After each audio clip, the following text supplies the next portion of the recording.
Beryl is a middle-aged swordsman who runs a dojo in the middle of nowhere and lives a peaceful life. One day, while he is training, his father turns to him and says he really wishes he had some grandkids to look after. It's been years since Beryl took over as the instructor here, but he's still as maidenless as he was before. Beryl says he's been too busy with the family dojo to think about having kids, but his dad still wants him to at least try. He even suggests that Beryl should try raising up one of his female students so he can get married, but for ethical reasons he refuses. This dojo has been in Beryl's family for generations, and he has been diligently working as the instructor here ever since he took over from his father. Once he dreamed of achieving great things like becoming a famous sword master, but while he is definitely a better swordsman than the average person, he doesn't think his skills are worthy of the sword master title. With that said, he thinks of himself as a good teacher since many of his students have gone on to become successful swordsmen after graduating. Once practice is over for the day, Beryl goes home to have dinner with his parents, but his dad is still insisting that he get married already. Beryl's dad tries to get his friend to pressure Beryl into finding a wife, but she says these things take time, so there's no need to rush him. However, she is still expecting Beryl to give her a grandbaby. Beryl chokes on his food a little because that's a lot easier said than done, especially since he doesn't even have a girlfriend yet. And it's not like a pretty girl is just going to show up at his door. A few seconds later, there's a knock at the door, and Beryl opens it to find a pretty girl standing there. She greets him as her master, and after taking a closer look at her, Beryl realizes that she's one of his former students, Alicia Citrus. Beryl invites her inside and offers her a cup of tea so they can catch up. Beryl remembers Alicia being a gifted student back when he trained her, but he never could have expected that she would become the commander of the Royal Knight Order. Anyway, Beryl asks her why she came to visit, so Alicia explains that part of her duty as Knight Commander is to train new recruits, so she took it upon herself to recommend Beryl as a special sword instructor. She even got approved as an Imperial Order, so she came to inform Beryl of the good news. Beryl never asked to become an Imperial instructor, so he considers declining the offer, but his dad tells him that people can get executed for disobeying an Imperial order, so he can't just ignore it. Alicia assures Beryl that he won't be killed if he refuses the offer, but he would probably face severe consequences for it, so he had better just go along with it. She already has a carriage waiting to take them to the capital, so they can leave now, and tomorrow, she'll give him the details of his new job. Beryl can't believe Alicia expects him to leave right now, but his dad is already on board with the idea, so he wishes Beryl good luck and tells him to find a wife for himself while he's in the capital. In fact, he says Alicia would make a great wife for Beryl, but Beryl tells him to stop saying stuff like that because it's making Alicia uncomfortable. There's way too much of an age gap for him and Alicia to become a couple, but Alicia mumbles under her breath that she wouldn't mind. Anyway, Beryl doesn't want to find out what the severe consequences are, so he agrees to the offer and accompanies Alicia to the capital. While the two of them are sitting in the carriage, Beryl notices that Alicia is still using the sword he gifted to her. This is a sword Beryl gives to all the students that graduate from his dojo, and Alicia has taken special care of hers ever since she got it. Beryl is glad to see that she values his gift so much, but he doesn't think that sword is good enough for a knight commander like herself to use. He says she could find something better at any other blacksmith, but Alicia says this sword is the perfect one for her. Beryl assumes she must be so attached to that sword because as her former master, she still believes that anything she gets from Beryl is superior, but he is just an ordinary swordsman, so he'd never be able to cut it as a special instructor. Just then, Alicia speaks up and says she is so excited that the hillbilly sword master is finally coming to the capital. Beryl has no idea who she's talking about because he's not a hillbilly, and he's definitely not a sword master, but she tells him that he is well known in the world of swordsmanship. He has trained dozens of students who went on to become legendary swordsmen and adventurers, so he is a bit of a living legend, although Alicia isn't happy with the nickname he got. Beryl finds the story interesting, but he's convinced that Alicia is the only one who thinks of him as a sword master.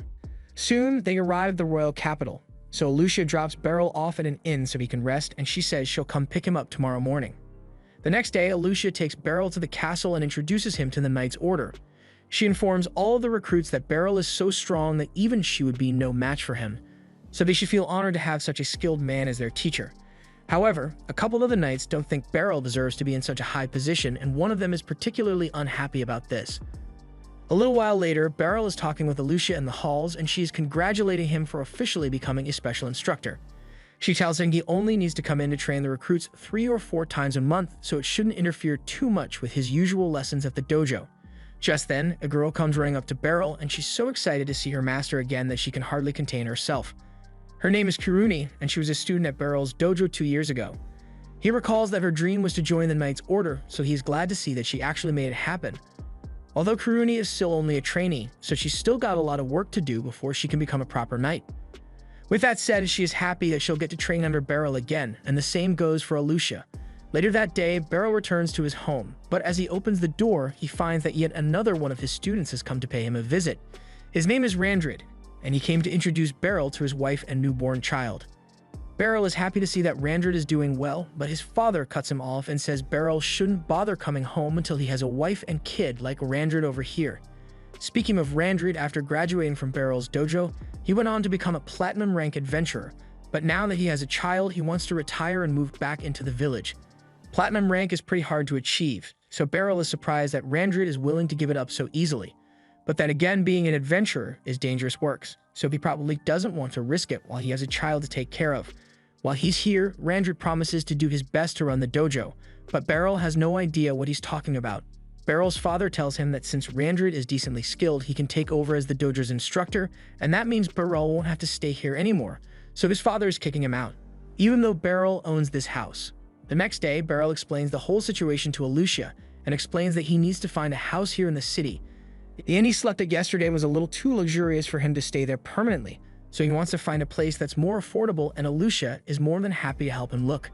She asks him if he'd like to come and live at her house, but Beryl doesn't think that would be appropriate, so much to Alucia's disappointment, he turns her down. Alucia then asks him if he would like to get some food with her since it's lunchtime, and Beryl is fine with that, so they start heading for a restaurant.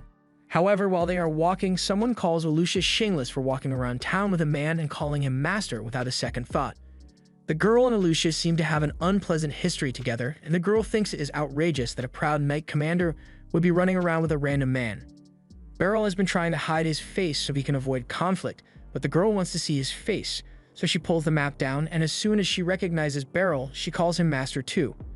Beryl is confused by this because he has no idea who she is, so she reminds him that her name is Serena, and he once saved her and taught her how to use a sword. It takes a while for Beryl to remember, but he eventually recalls finding an injured girl 20 years ago. He took her in, nursed her back to health, and eventually taught her how to fight, but he hadn't seen her in over a decade, so he's pleasantly surprised to see that she's a black rank adventurer. Serena apologizes for not visiting Beryl all these years, but she's also curious as to why he is suddenly in the royal capital. Alucia explains that Beryl has been appointed as a special instructor for the Knight's Order, so he is moving to the capital, and she is here to help him find a suitable inn. However, Serena says she'd be much better at finding accommodations because, as an adventurer, she is used to staying in inns. Serena and Alucia start arguing over who gets to go house hunting with Beryl, and Beryl has no idea why the two hate each other so much, but with their help, he eventually manages to find an inn that suits him. He thanks both of them for their help, but he asks them to please stop arguing with each other for his sake, because he can't listen to any more yelling. Out of respect for Beryl, the two of them stop arguing with one another and quietly walk home. Beryl watches them from a window, and while he can't say he will enjoy all the excitement of city life, he thinks it's nice that he will have so many of his students around to take care of him. The next day, the Knight's Order is training as usual, and the Vice Commander, Hemblitz, is absolutely dominating all the others with his skill.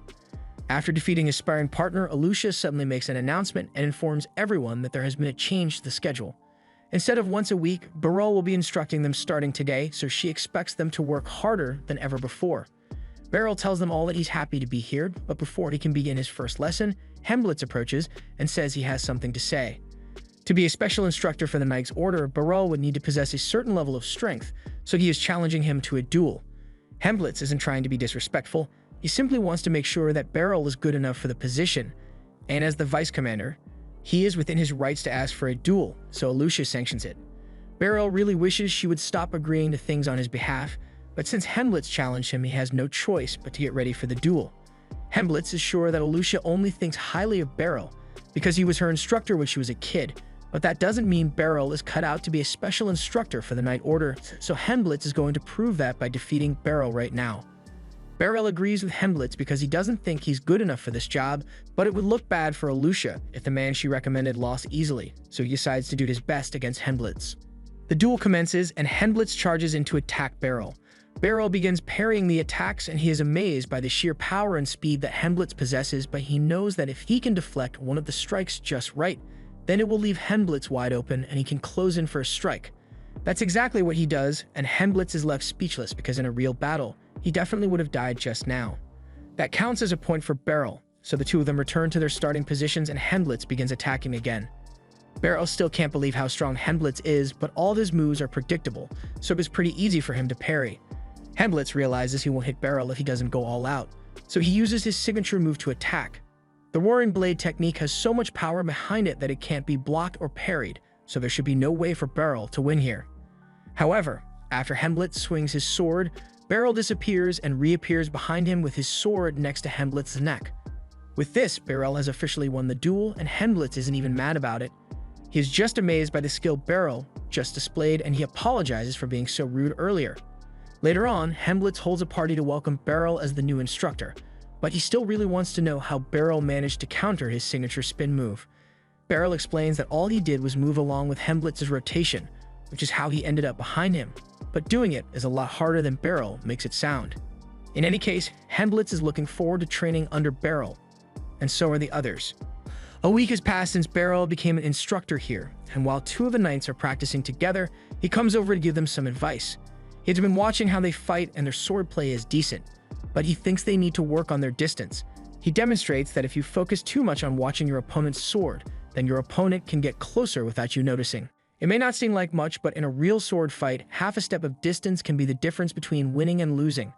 Beryl thought he was just giving basic advice to his students, but with how everyone is looking at him, you would think he just spit the greatest bars of all time. Ever since Beryl's duel with Hemblitz, the knights have treated every word Beryl says as gospel, and he has to admit that it has made his job a lot easier. Once practice is over for the day, Beryl sits down to relax and Hemblitz hands him a towel to wipe his sweat with. A few minutes later, Kiruni approaches Beryl and asks him if he has any plans after this. Beryl wasn't really planning to do anything, so Kiruni asks him if he would like her to show him around town. Now that Beryl thinks about it, he hasn't had a chance to see much of Baltrain yet, so he takes Kiruni up on the offer, and she excitedly runs off to go change her clothes. Meanwhile, Alucia is busy meeting with the royal officials to give them a report on the state of the Knight's Order, especially with the new special instructor who was hired recently. Alucia assures them that Beryl has exceeded all expectations, and since there is nothing more to discuss, the meeting comes to a close. People had warned her that if she wanted to continue developing her swordsmanship, she should avoid becoming Knight Captain because of all the bureaucracy. The only reason she took this job was because she needed a position of power to bring Beryl to the capital. Back when Alucia was still a kid, her parents brought her to Beryl's dojo so she could learn how to defend herself. And from the moment she met Beryl, she knew he was a kind person. After she joined the dojo, Beryl had her practice her sword swings and jump across tree stumps to train her mobility.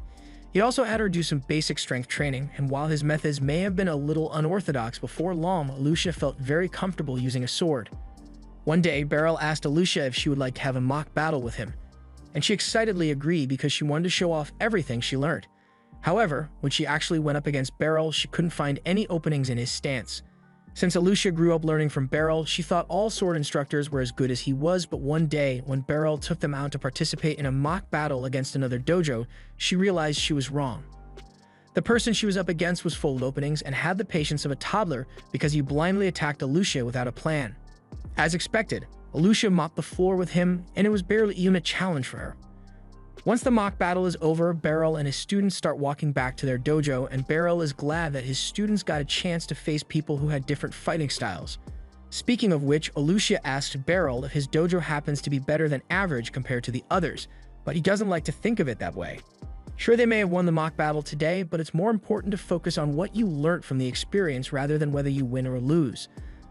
Alucia understands the point Beryl is trying to make, but then she notices that her hairpin is missing. She realizes she must have dropped it back at the dojo, and it's really important to her, so she tells Beryl that she's going back to get it. Alucia eventually arrives back at the other dojo, so she starts looking for the hairpin she dropped. But unfortunately, it looks like the guy she defeated found it before she did. For a second, it looked like he was going to be nice and hand it over without causing trouble, but that would make too much sense. Instead, he throws the hairpin into the dojo and says Alucia is going to have to take all of them at once if she wants to get her pin back. She may have beaten him in the mock battle, but there's no way he can lose when he has all his friends backing him up. Considering how trash their sword skills were earlier, Alucia might have a good chance at beating them all on her own. But she knows Beryl wouldn't want her to use her skills to beat other people up, so she just stood and was totally ready to get clobbered. However, before the jerk could smack her face, Beryl steps in front of Alucia and takes the hit instead. The strike did no damage to him, but it still hurt a little, so he asks the boys if this is really how they want to use their swordsmanship. The jerk still doesn't understand that what he is doing is messed up, so he tries to strike Beryl on the head this time.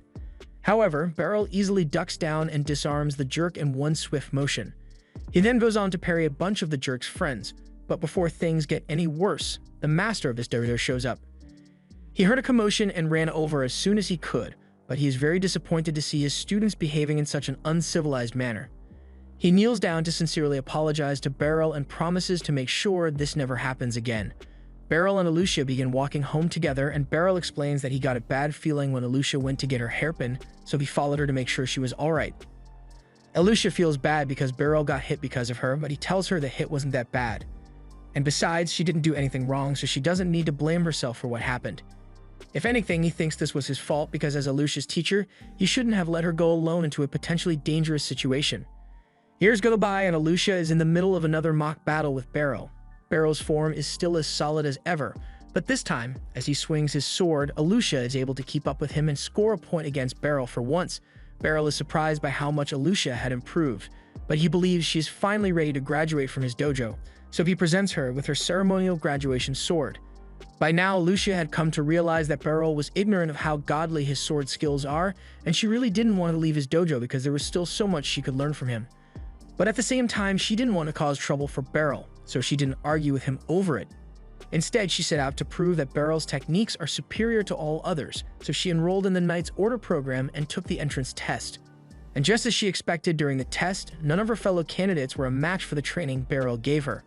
Even the examiners couldn't keep up with her, so they would never stand a chance against Beryl.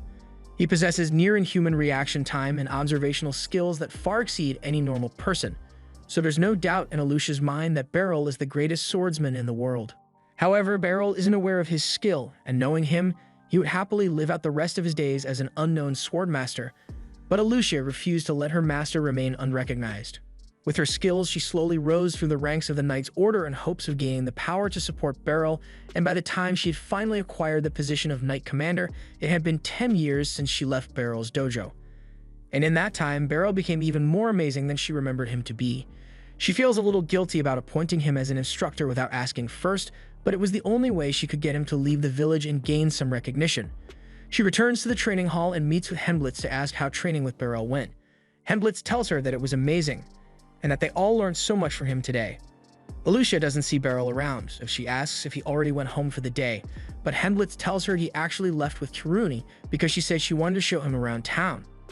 Alucia gets a little jealous after hearing that because it means Kiruni basically asked Beryl out on a date, and she wishes she had thought of it first.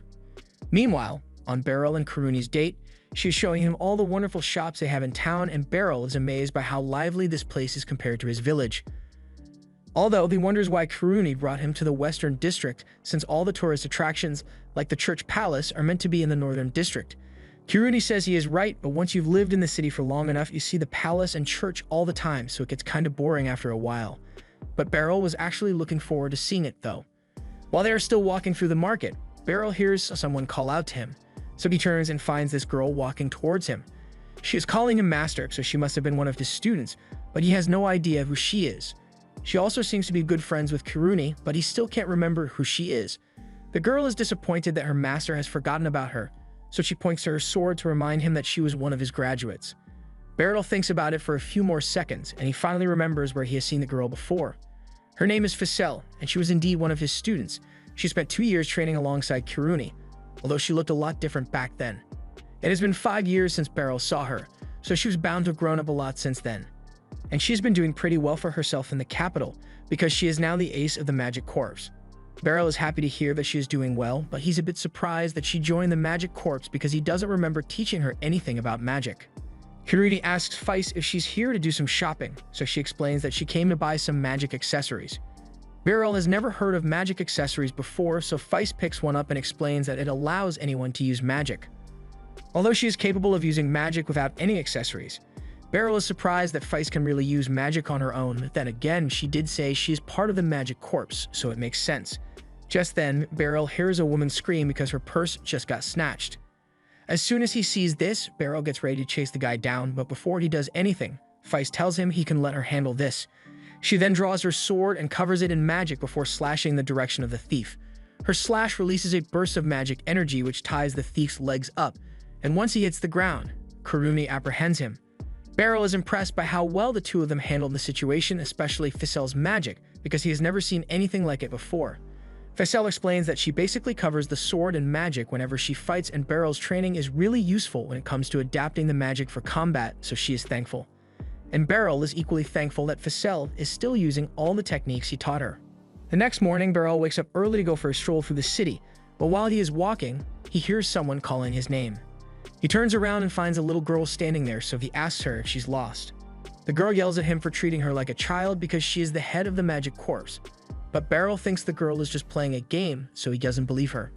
The girl is starting to get frustrated by the fact that Beryl doesn't believe her, so she demonstrates her power by spawning a huge fireball from her finger. Beryl finally believes that she is part of the magic corps, but he is surprised that such a little girl could use magic like that. She tells him to stop calling her a little girl. Her name is Lucy, and she's a full-grown adult. Okay, maybe grown is a bit of a stretch, but she's a lot older than Beryl is, so she will not stand for him treating her as a child. Feist told her all about Beryl and how amazing he is, so she wanted to meet him in person. She is sure that Beryl must be an excellent teacher because Ficel's skill with the sword is exceptional. But Beryl says Ficel's success is due to her own hard work. All he did was teach her the basics. Beryl has been walking with Lucy to be polite, but she eventually leads him into a wide open area, and any gamer can tell where this is going. Lucy is very fond of her magic, so she trains every day to improve as much as possible. However, she doesn't have anyone worthy to practice with, but since Beryl is a legendary sword master, she thinks he will be a good challenge for her. Before Beryl can even respond, she tries to hit him with a blast of fire, but he jumps back to dodge it in time.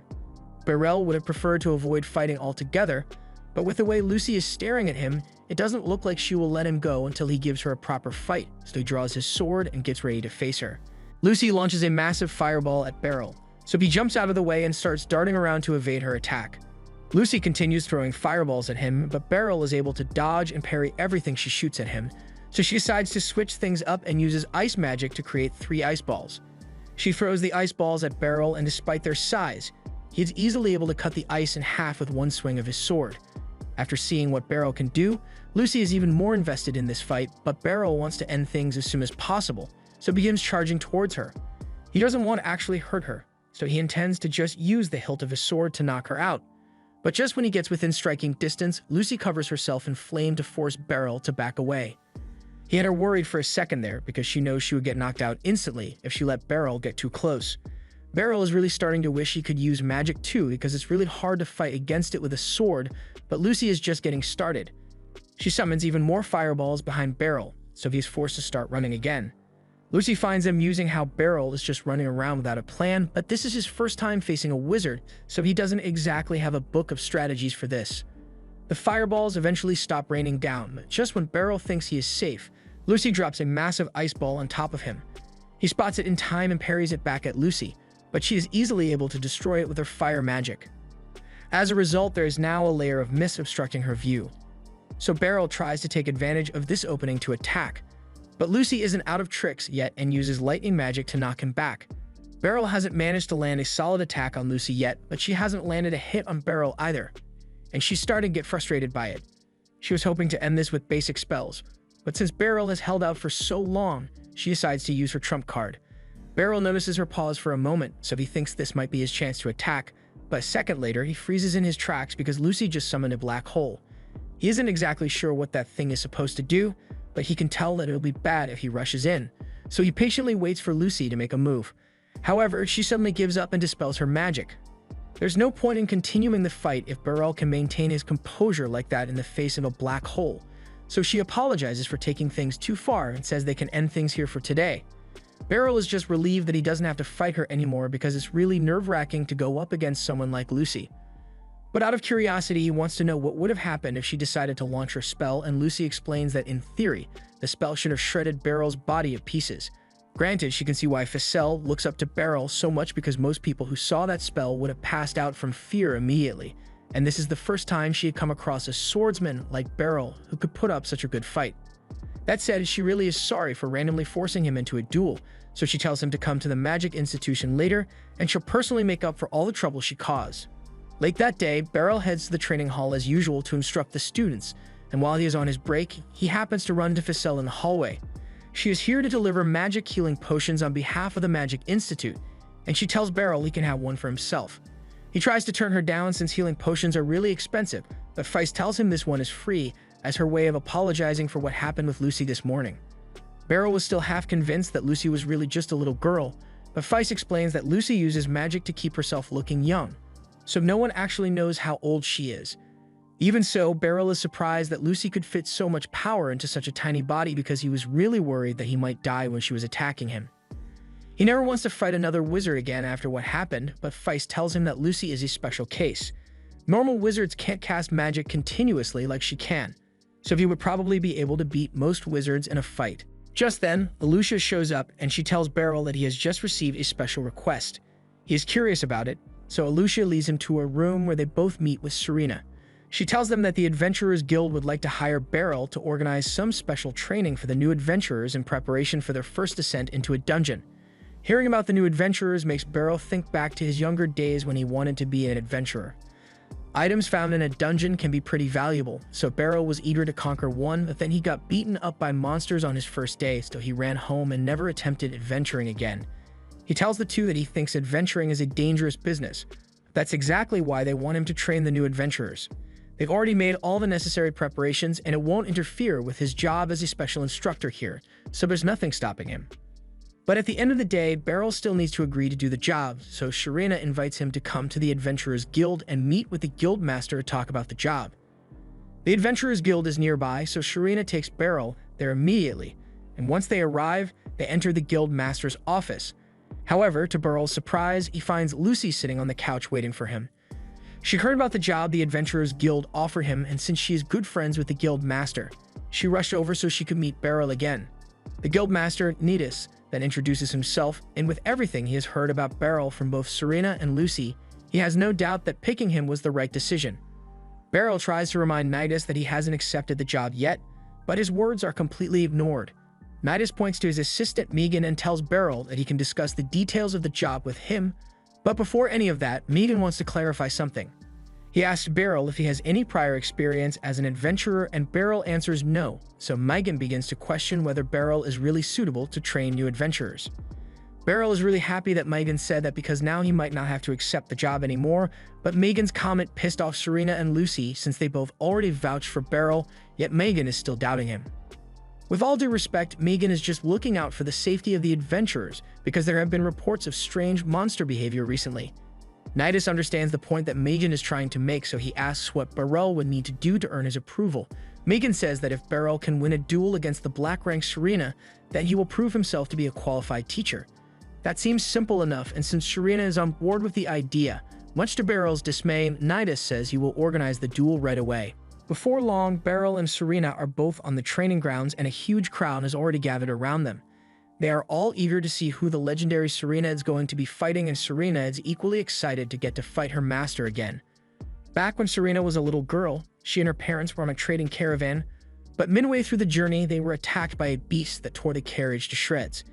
In a desperate effort to save their daughter, Serena's parents threw her off the nearby cliff, so she was the only one to survive the incident that day. And when she finally woke up, she found Beryl standing over her. He took her back to his house to treat her wounds, and once she was feeling a little better, he started asking her a few questions. He got her to tell him that her name was Serena, but when he asked about her parents, she started having a panic attack, so Beryl told her to just rest up some more until she felt better. Since Serena has nowhere else to go, Beryl asks his parents if they would be willing to let her live here, at least until they can find a new home for her, and his parents agreed, so from that day on, Serena was practically part of the family. At first, she was hesitant to open up to them, but then one morning, she happened to see Beryl training with his sword. Beryl could tell that she was intrigued, so he asked her if she wanted to join him. Serena then began training with Beryl every chance she could get, and as he taught her the basics of swordsmanship, the two of them bonded a lot. As a result, Serena became more outgoing, and one morning, as Beryl was getting ready to begin classes at his dojo, he saw Serena waiting outside with her sword in hand, so he invited her to join in. Serena took her sword training very seriously, and she would have loved to stay with Beryl's family forever. But eventually, a family came along who were willing to adopt her, so Beryl and his parents encouraged her to go with them because that's what they thought was best for her. Sharena really didn't want to leave, but at the same time, she didn't want to cause trouble for Beryl. So she thanked him for everything he had done for her, and they went their separate ways. A few years after that, Sharena had already become a gold-rank adventurer, and she was out on an escort mission when the caravan was suddenly attacked by a group of bandits. The leader of the bandits was known to be a dangerously skilled swordsman, so her teammate warned her to be careful. But before he knew it, Sharena had already jumped into the air to attack the bandits, and before long, they were all unconscious on the ground. There are two main reasons that Sharena chose to become an adventurer. One, because she wants to prevent as many tragedies as possible, so no one has to go through what she did. And secondly, she wants to put all the skills that Beryl taught her to good use. So now that she has the chance to face Beryl again after 20 years, she plans to show him just how much she has improved since he last saw her. Beryl isn't exactly thrilled about this duel, but he can see how excited Sharena is, so as her master, it is his duty to give her a good fight. As the duel begins, Sharena charges forward and starts attacking Beryl with a relentless barrage of sword strikes. She is incredibly fast, but Beryl is still able to keep up with her attacks, so she can't land a single hit. Sharena is overjoyed by how this fight is turning out because it has been so long since she was able to fight someone at full strength without needing to worry about hurting them. And Beryl is pleased to see that Sharena has grown so much in strength since the last time he saw her. He can tell that she has been diligently training non-stop to get to her current skill level, but she still isn't perfect yet because he has identified a flaw in her combat style. Her attacks with her left hand are a little stiff, so Beryl is able to stick his sword through the handle of hers and disarm her. Sharena tries to counter him with her other sword, but in the process, Beryl sweeps her leg and points his sword to her neck while she's on the ground. With this, Beryl has officially won the duel, so the others come down to congratulate him on his victory, and Megan sincerely apologizes for doubting Beryl's skill. Beryl tells him there's no need to apologize since it's normal to be skeptical of a teacher whom you have never seen before, but now that he is satisfied with Beryl's skill, there's nothing stopping Beryl from becoming a special instructor here. The next day, Beryl meets with the adventurer students in front of a dungeon, and their names are Porta, Nidri, and Sarlacats. As they step into the dungeon, Sarlacats' magic watch warns him that there are 6 monsters up ahead, so everyone gets ready for battle. Beryl and Sharena are just here to make sure nothing bad happens, so they sit back and let the kids handle the fighting. And when they clash with the first set of goblins, they are able to defeat them in record time. The group continues to move forward, and before long they have finished exploring the dungeon without any major incidents occurring, so they all head back to the entrance. Once they return to town, the training will be complete, but Beryl finds it strange that there weren't many monsters in the dungeon. Just then, as Porta is about to leave the dungeon, Sarlacats' magic watch detects something so powerful that it shatters, and Beryl yells out for Porta to stop, but it was already too late. Lil Bro got snatched. Porta is still alive, but he is badly wounded and needs immediate medical attention. However, Beryl and Sharena won't be able to help him until they've taken down the monster. And that's not going to be an easy task. This monster is a specially designated target called a Xenograble, and it is so strong that even the best adventurers would stand no chance, but the two of them have no choice but to fight it. Beryl really wishes he hadn't come on this mission, but at least he has Sharena with him, and since she's a black rank adventurer, she should be able to handle the griffin. And while she's doing that, Beryl plans to go help Ponta, but as he stretches his hand out to ask for a healing potion, Sharena daps him up and says she's going to help Ponta instead. Beryl doesn't even have time to respond before the griffin suddenly attacks him, so he rolls out of the way, and now he has no choice but to fight. As the griffin tries to claw at him, Beryl skillfully parries its strikes with his sword, and when an opportunity presents itself, he goes straight for the griffin's legs. Unfortunately, the scales around its legs are rock hard, so Beryl's slash did no damage. He's basically stuck playing defense here, but he needs to do his best in order to buy time for Sharena to get Ponta to safety. However, while he was checking on Sharena, he let his guard down for a brief moment, which almost cost him his life. Luckily, he was able to block it in time, but he still got cut pretty badly, so he needs to find a way to take this thing down before it takes him out. In situations like this, Beryl would usually focus his attacks on the monster's head, but because it can breathe fire, he will never be able to get close enough in a frontal assault. Instead, Beryl decides to attack it from the side, but the griffin spots him and counters with a tail swipe. Yet Beryl still manages to recover and slashes the griffin's tail off in one swing. This enrages the griffin, so it shoots a massive fireball at Beryl, who is forced to jump back. He already knew that cutting off its tail would send the griffin into a frenzy, but he didn't expect it to charge straight at him. It rams its head into Beryl's body, But while it definitely hurt, Beryl is still okay, so he repositions himself and decides to just wait out the tantrum. However, that's easier said than done, because while Beryl is still clinging onto its back, the griffin takes off and starts flying straight up. A fall from this height would be fatal for Beryl, so he holds on with everything he's got. But that just makes the griffin even angrier. It eventually returns to the ground, so Beryl jumps off its back, but now the griffin isn't holding back anymore. It uses its magic to keep the ground around it and turn ground into lava, forcing Beryl to stand on a rock to avoid being burned alive. But Beryl isn't the only one in danger of burning, because the lava is flowing into the caves, and it's only a matter of time before the kids inside die from the heat. Beryl hears them screaming for help, and he doesn't have time to worry about his own safety anymore, so he starts running across the lava to attack. And for now, his boots are keeping him safe. However, as he clashes with the griffin, he still can't seem to make any progress against its hard body. The griffin starts shooting more fireballs at him, so he now has to run and dodge across the lava. As a result of one of the fireball explosions, Beryl is launched into the air, but he uses that to his advantage and stabs the griffin in its eye. The griffin screeches in agony and knocks Beryl away, and the good news is that Beryl's sword is still in its eye, so it can't see anymore. But the bad news is that Beryl no longer has a blade to fight or parry with, and the griffin looks like it's about to unleash hell on him. Just then, something gets the griffin's attention, so it looks up. And there we see Sharina jumping from a cliff with blades in hand to finish the griffin off. She slams into down at full speed, knocking it to the ground, and before the griffin could retaliate, she slashes its neck, killing it once and for all. Sharina notices Beryl's broken sword in the griffin's eye, and she apologizes since this wouldn't have happened if she had come to help him sooner. Beryl tells her she doesn't need to worry about it. Besides, he is much more concerned about the trainees.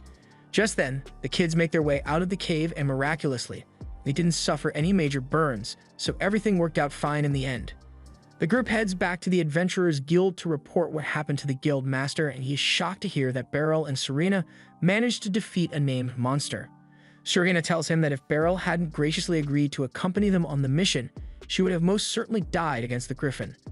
Beryl tries to mention that Sharina was the one who dealt the final blow, but she isn't interested in taking any credit for this.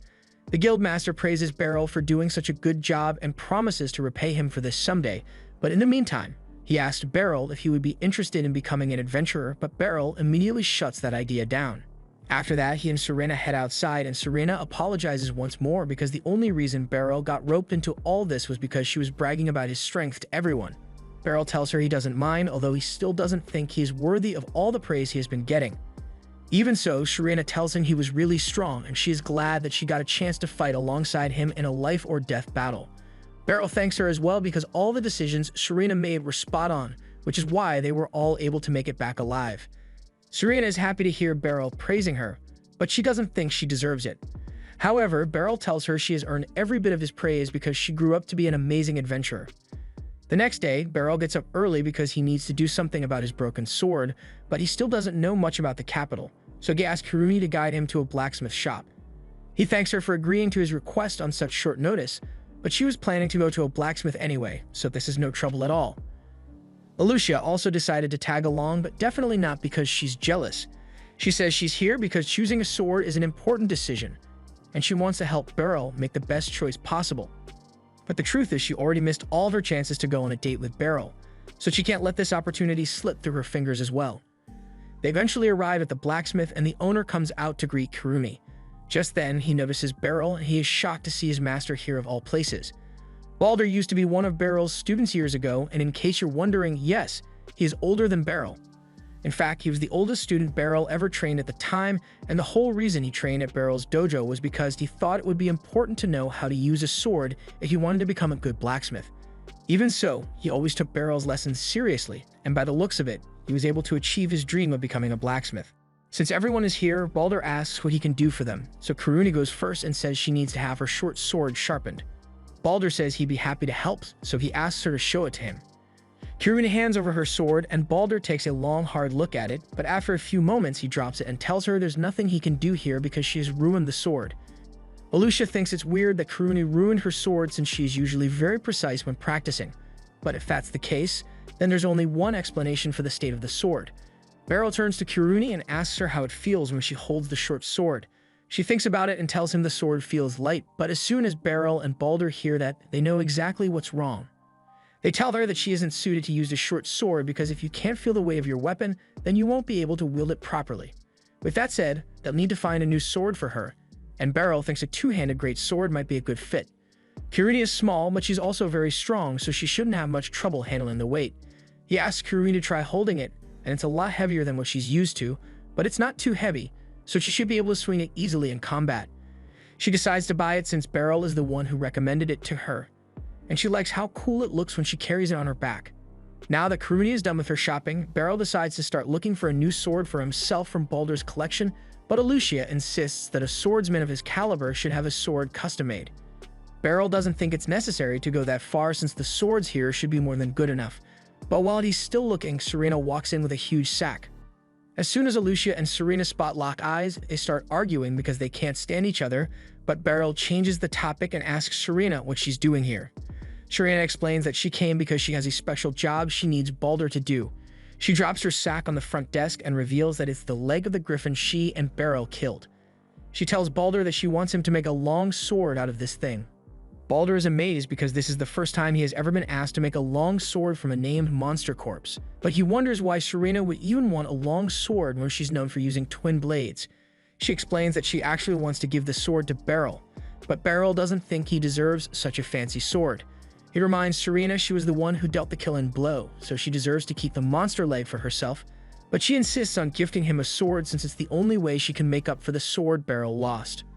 Baldur suddenly chimes in and tells Beryl to just accept the gift already, but not because he's on Serena's side, it's because he really wants to try making an awesome sword out of maimed monster parts.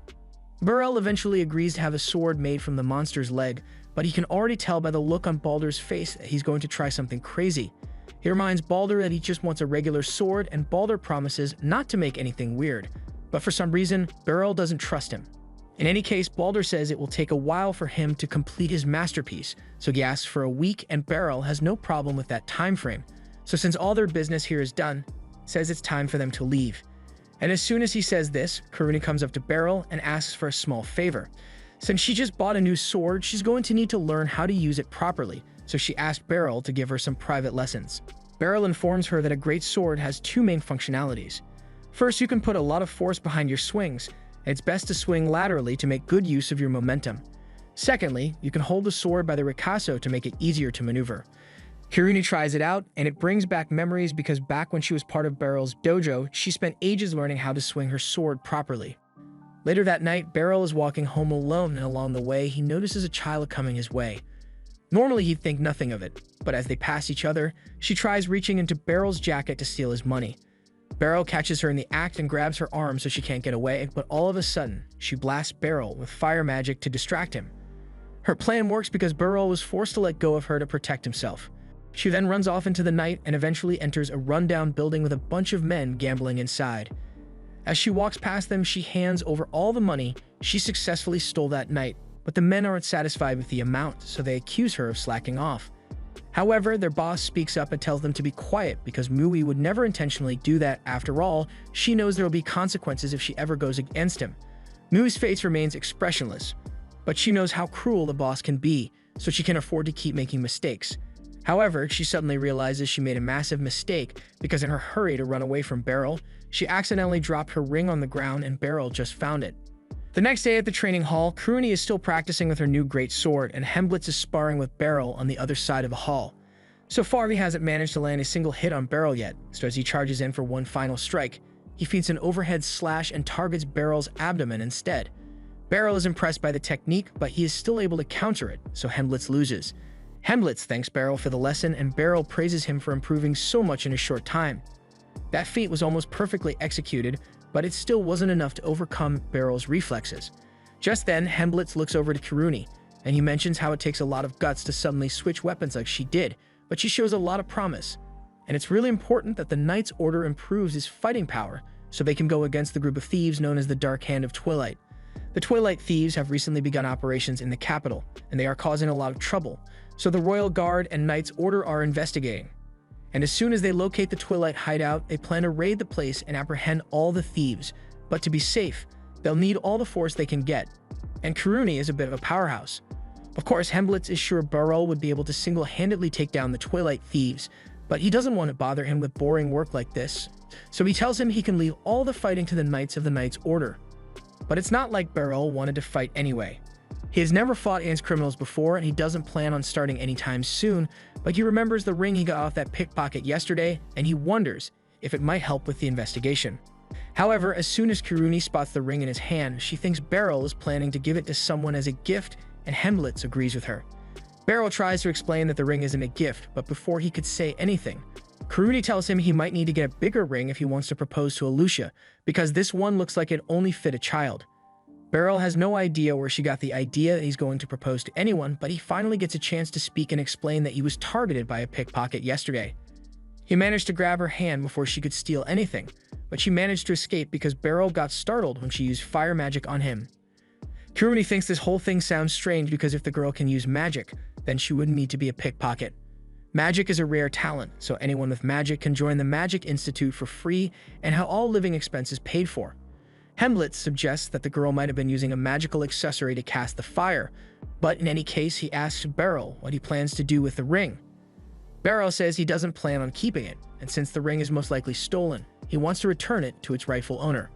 If that is the case, then Hemblitz tells him he can leave the ring at the front desk of the Knight's Order, and that's exactly what Beryl does. Now that he has taken care of the ring, Beryl doesn't plan to get involved in this any further. He didn't lose anything to the pickpocket, and he has no intention of tracking her down. But at the same time, the way she looked at him when he caught her doesn't sit right with him. While walking through town, Beryl decides to take a look at the housing market since he can't keep living in an inn forever, but the prices nearly give him a heart attack. He could technically afford it with how much he gets paid by the Knight's Order, but it's still a lot of money to spend. Just then, he notices a girl behind him, and she seems to be looking for something, so he goes over to see if he can help, but after getting a closer look at her, he realizes it's the girl that tried to rob him last night.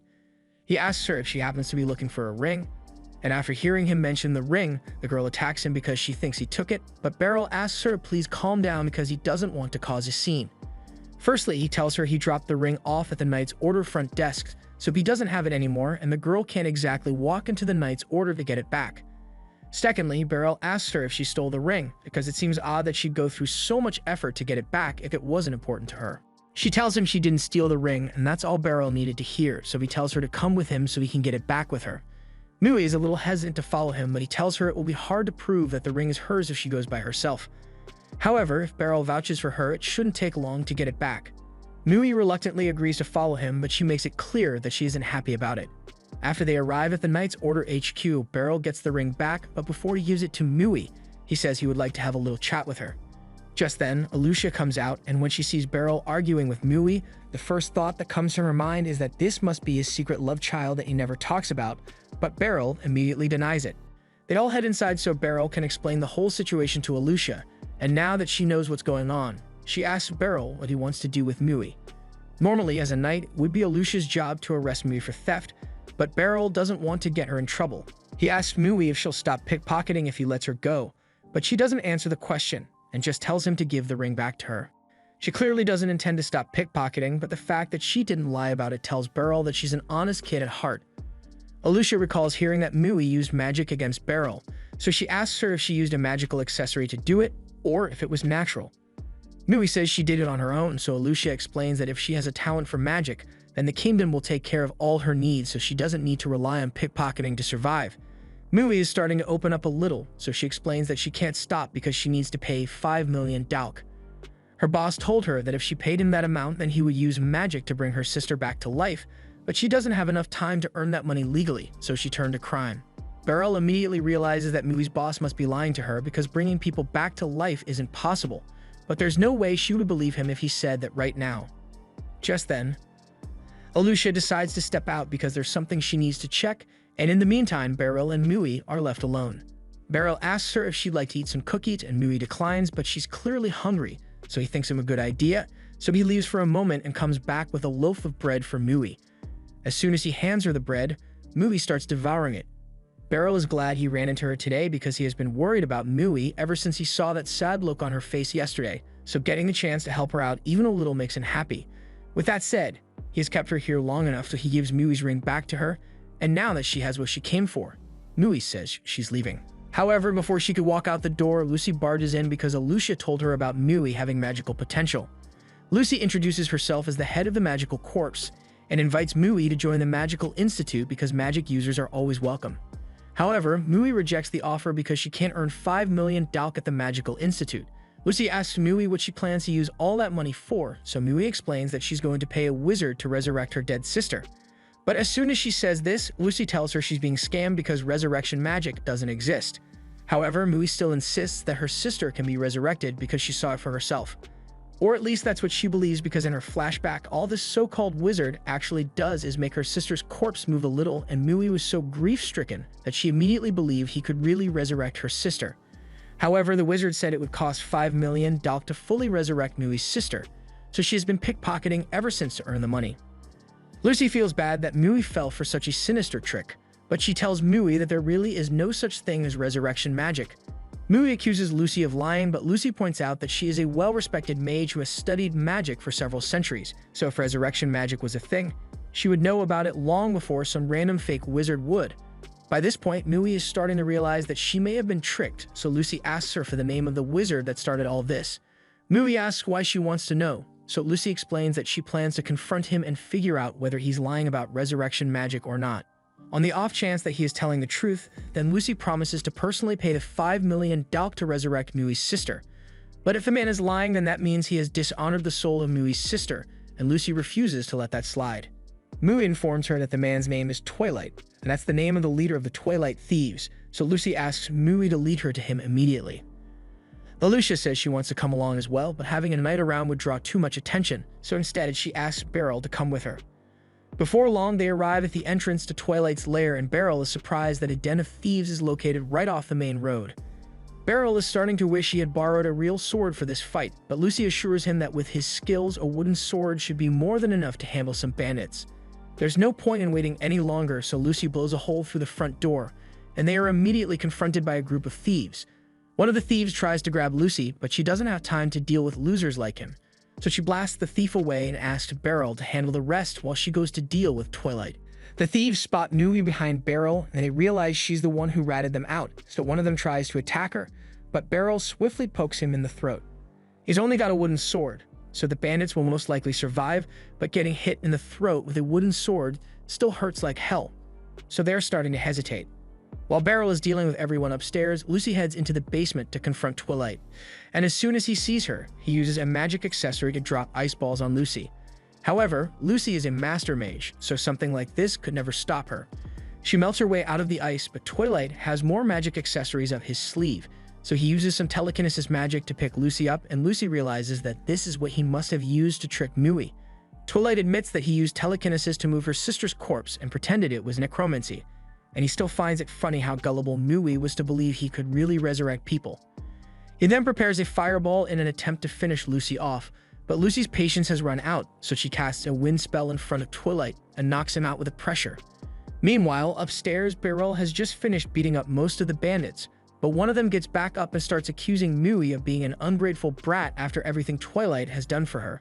But that makes Beryl mad, so he pokes him in the throat again and knocks the dude out. Eventually, Lucy comes out of the basement with Twilight's body, and she orders him to tell Mui the truth unless he wants to get hit with another wind blast. Twilight admits to Mui that he was lying about resurrection magic, and Mui is devastated to hear this because it means her sister is really gone forever. Now that they've taken all the bandits out, Lucy says she's going to go call the Knight's Order so they can arrest Twilight and his crew. Later on, all the bandits have been loaded onto a cart and are going to be hauled off to prison. Alicia thanks Beryl and Lucy for their help, but there's still a lot of investigating to do since those magic accessories that Twilight was using were way too powerful for someone like him to acquire on his own. That means there must be someone pulling his strings, and they need to find out who that person is. As Twilight and the other bandits are being hauled off, a man watches from the shadows. The cloaked man then points his hand at the cart, and suddenly Twilight's body begins to glow from the inside just before he dies a painful death. The cloaked man later goes to report to his boss that Twilight has been successfully silenced thanks to the magic device they implanted in him, so there's no risk of their plans getting leaked. The Pope is glad to hear this because he intends to use these corpses that Twilight gathered for him to recreate a miracle with his own hands, and he won't let anything stop him. The next day after Beryl is done training the knights, Alicia approaches him because she has something she needs to say. She tells Beryl that while Twilight was being transported yesterday, he suddenly exploded out of nowhere, leaving nothing but a magic device behind. The Magic Corps is currently investigating the origins of the magic device, but they haven't found anything yet. Beryl asks about the corpses that went missing under Twilight's care, and Lucia already tried questioning some of Twilight's underlings, but none of them seem to know anything about what he did with the bodies. All this points to the fact that Twilight was taking orders from someone else, and they need to figure out who it is as soon as possible. Later that day, Beryl heads back to the blacksmith shop to pick up his new sword, and he is really impressed with how it turned out. He can't wait to try it out once he and Karuni get back to the training hall. But as he is approaching, he sees Lucy waiting for him outside, and from the looks of it, she's here for something important. She tells him she has something urgent to talk about, so she invites him to her house for a meeting. A few minutes later, they arrive at Lucy's home, and Beryl is surprised because he had no idea that she lived in such an impressive mansion. While he's here, he asks how Mui is doing, and Lucy tells him that she's still trying to convince her to study magic. They both head inside, and after getting herself a cup of tea, Lucy decides to introduce Beryl to the man sitting across from him. His name is Abroy Howman, and he is a priest from the Church of Sphene. Beryl is happy to meet him, but he has no idea why someone from the church is here. Lucy explains that the magical devices that Twilight had were all created by the nation of Sphene, but they were funneled into the hands of a criminal like Twilight by a bishop named Revios Sarlin. And in return for the magic devices, Bishop Revios asked Twilight to collect dead bodies for him. That explains why Twilight ended up being silenced by a magic device, but Beryl still doesn't understand why Revios would want dead bodies in the first place. Abroy tells him that in the Church of Sphene, magic is thought of as a miracle, and of all the miracles that can be performed, there is one that is said to be most difficult: resurrecting the dead. Of course, Abroy doesn't really think it is possible to resurrect the dead, but Revios is most likely conducting research on it, which is why he acquired those dead bodies. If Abroy knows all this, then Beryl asks why he hasn't done anything to stop Revios yet, but unfortunately, it's not that simple. Revios is currently at the Sphene Church in the northern district of this town, and the Knights Order plans to call him in tomorrow to question him. Hopefully he will comply with the order, but there's also the chance that he attempts to flee to the border, and if Revios manages to make it back to the nation of Sphene, the Knights Order won't be able to touch him. Which is why they were hoping Beryl would help them out, because they need someone to capture Revios if he tries to escape. Normally, the Knights Order or Magic Corps could easily apprehend him, but taking such aggressive actions against a Bishop of Sphene could cause an international incident. And Abroy can't do it either, since he doesn't have the power to stand up to a bishop. Beryl, on the other hand, is both strong enough to subdue Revios and has no official affiliation with the Kingdom of Liberus, so it's politically acceptable for him to carry out the arrest. Lucy has already informed Lucia of the situation, so Beryl has complete permission to do whatever it takes to stop Revios. But that's only if he flees. If the crimes he is accused of are true, then Lucy wants to make sure that Revios is punished for what he is trying to do. Beryl, on the other hand, doesn't really care if a bishop is trying to raise the dead, but there's a chance that he might be able to recover the body of Mui's sister for her. Mui's sister isn't going to come back, but if Mui were given the chance to properly mourn her sister, then maybe she could move on, so Beryl eventually decides to agree to Lucy's request. Lucy is grateful, and she promises that she will pay Beryl a fair amount as a reward, but as Beryl opens the front door to leave, he runs into Mui, who just got back from a shopping trip. Mui wasn't expecting to see Beryl today, so she asks him what he is doing here, and Beryl tells her he just came to have a quick chat with Lucy. But with that said, he is also happy he got the chance to see Mui again, and even happier to see that she is doing well. Mui is still having a hard time understanding why Beryl and Lucy went so far to help her.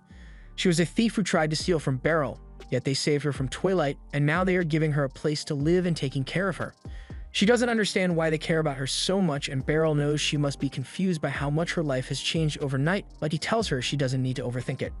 None of the adults here will ever deceive or take advantage of her like Twilight did, so she can just relax and enjoy her youth from now on. Mui asks if it's really okay for her to live a good life, and Beryl assures her that she has a bright and promising future ahead of her.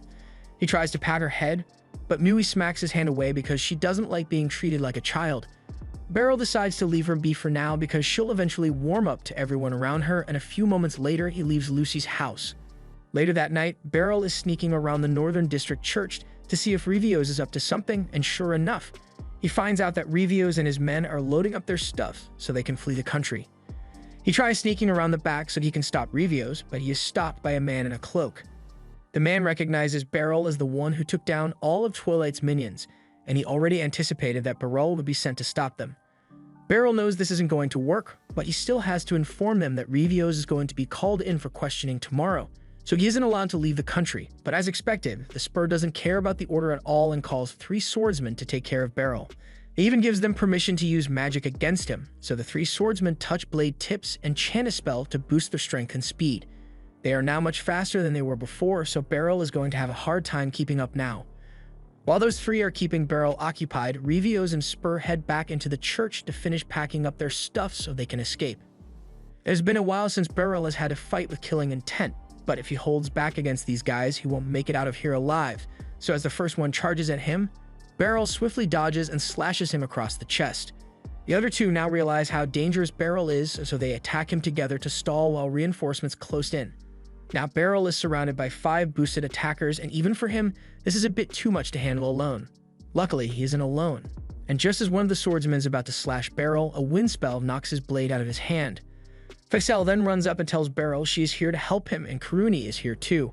But Beryl has no idea why they are here, since the whole point of this was for the Knight's Order and Magic Corps to avoid getting directly involved. The 2 explain that they aren't here on official orders, they just happened to be passing by and decided to help Beryl, that's all. Beryl isn't sure if that's how this works, but he is glad to have the help, so together, the 3 of them begin cutting their attackers down. At one point, Beryl clashes with one of the swordsmen, and a few moments later, the blue glow on his body fades.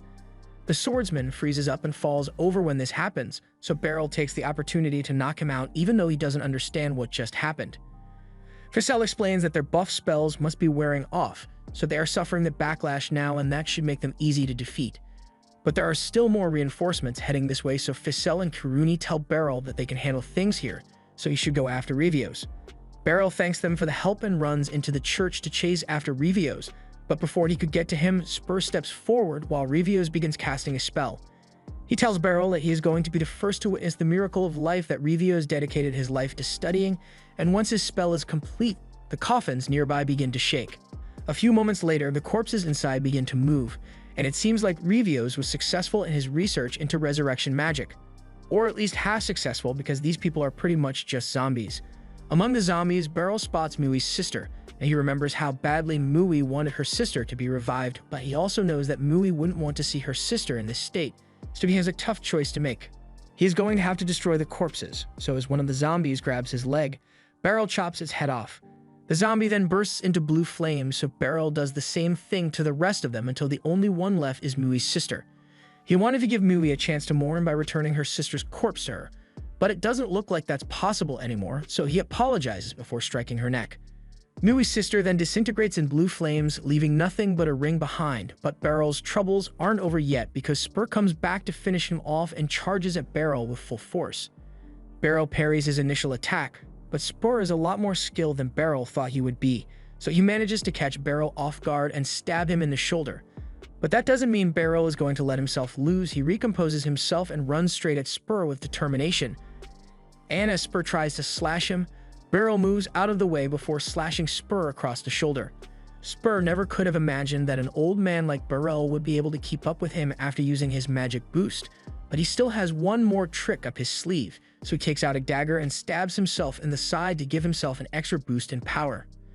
He then charges at Beryl once more, and this time Beryl is having a hard time keeping up with all Spur's slashes, so he is getting small cuts all over his body. It is clear that Spur is one of the toughest opponents Beryl has ever had to face, but that doesn't mean Beryl is going to give up. If he can't match Spur's speed, then he's just going to have to outmaneuver him, so as Spur thrusts his sword at Beryl again, Beryl leans into the strike to parry it with his shoulder. Sure, Beryl suffers a serious wound to his shoulder, but it gives him the opening he needs to get past Spur's guard and slash him across the chest. That should have been enough to put him down, but somehow Spur is still standing. Even after the backlash from his buffs hits him, he still keeps walking towards Beryl despite the fact that he is bleeding from every part of his body. Beryl tells him to stop because he has already lost this battle, but as long as Spur breathes, he's never going to stop fighting. Beryl is amazed and horrified by Spur's resilience, but it doesn't take long before his injuries finally catch up to him and finally falls to the ground dead. Now that everything is over, Beryl heads outside and finds that Karuni and Fixel were able to capture Revios, so he thanks them for a job well done. He then turns to Revios, but there isn't an ounce of remorse on his face whatsoever. Even when he is told that Spur was defeated, he simply says Spur must have gladly sacrificed himself for their cause. And even if they were able to catch him, it won't change anything because unless a miracle by blood is created, the world is doomed. Beryl has no idea what Revios is talking about, but he assumes it's just crazy talk, so the next morning he meets with Lucy to tell her everything that happened. But he is still really bummed out because he couldn't get Mui's sister's body back here in one piece. Lucy can see that he is upset, so to cheer him up, she tells him to follow her so she can give him that reward she promised. She leads him to a house in the middle of town and tells him this is his reward. Beryl is a bit shocked, like he has been looking for a house recently, so this works out perfectly for him. Lucy urges him to go take a look inside, and to Beryl's surprise, he finds Mui sweeping the hallway.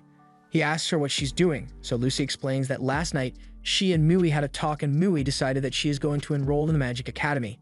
But to do that, she's going to need a legal guardian, so starting today, she will be living with Beryl as her father figure. This was the end of episode 6. Subscribe to not miss the next part.